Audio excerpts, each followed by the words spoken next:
This wasn't just about what we did on the day. There was planning for months. Our technical team had been planning, but the students had also been thinking about creative VTs and ideas and treatments.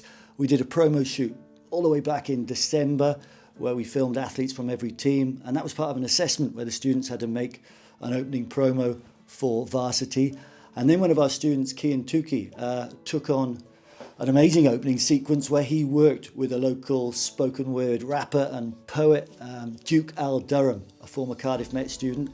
Bath versus the masterpiece. Cardiff Met with the hardest teams, the largest dreams, witnessed the scene. So I was tasked with making the Varsity opener with local spoken word poet Duke Al Durham, where we culminated and made the promo game on. Now for that we had to work out what verses and lyrics we wanted to be. We wanted it to speak to the students, and then it came to filming it, editing it, getting more input from other sporting events we may not have filmed so much this year, such as volleyball. We were going to S&C sessions early on in the morning, and it all culminated into making the promo that was used across social media and throughout the day. Varsity. Cameras, please. Sports stars about to shine as we start. Kian Tuki also created a crazy feature with Archie the Archer, the Cardiff Met sports mascot. He'd lost the mascot race last year in Bath, and this feature was all about how he'd been training all year to try and make sure he could get revenge on the Bath mascot this year.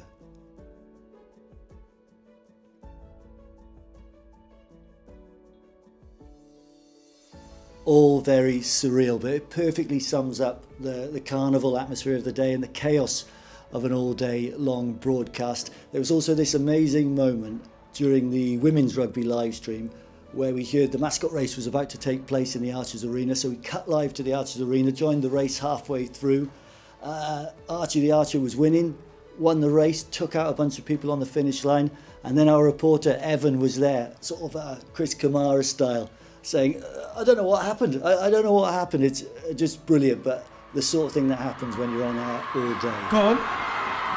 Come on. Archie wins the race! Yes!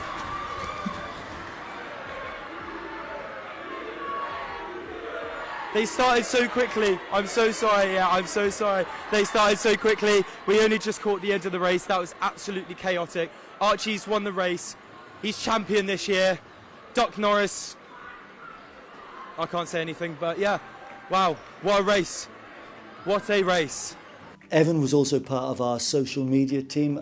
Their job was to create platform-specific content all day long for Instagram, TikTok, where they were doing sort of short-form, bite-sized, shareable, crazy content, which was really aimed at the student audience on the day.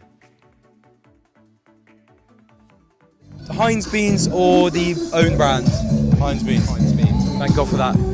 Yeah, I forgot about these. Chocolate in the fridge or in the cupboard? Fridge.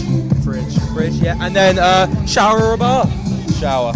Bath. We also had a student allocated all day specifically to Twitter clipping up all the best moments and pushing them straight out to our Twitter audience to make sure that, you know, if you weren't at the matches watching or you weren't watching the streams on YouTube, you could still be somewhere, anywhere in the world and see the best bits of our Varsity Day on your Twitter timeline.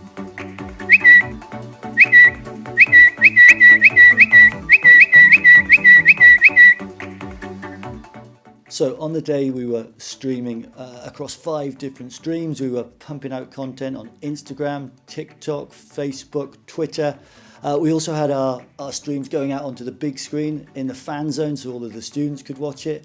There were people watching, people's parents were watching online, there was alumni watching online, Bath University students were watching online. So wherever you were in the world, you could stay across this amazing Varsity event. I've mentioned already how the students, the reporters, were popping up all over campus to do live hits, and that's because we've invested really heavily in some LiveU kit, some real broadcast standard equipment.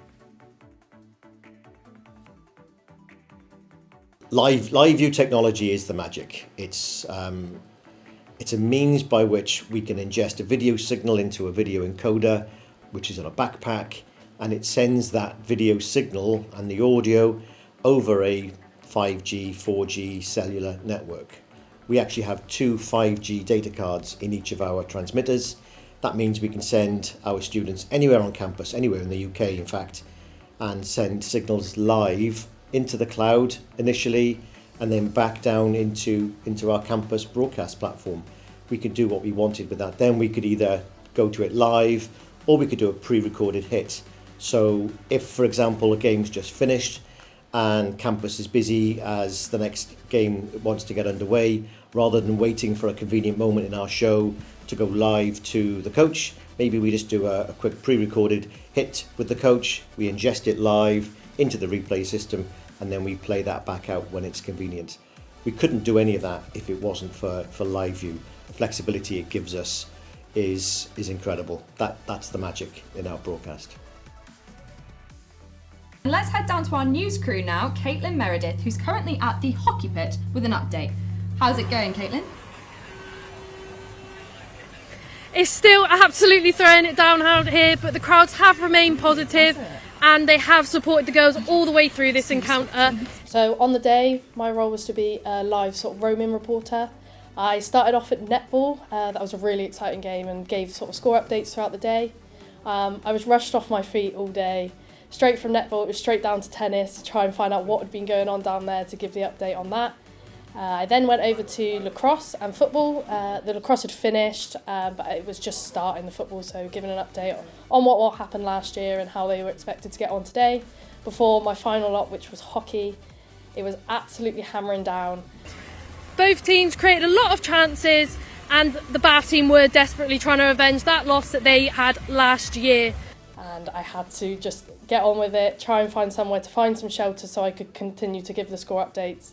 There was men's and women's hockey on the day, so it was all about standing there, giving updates as the game went on. They were live hitting to me whenever they could, really.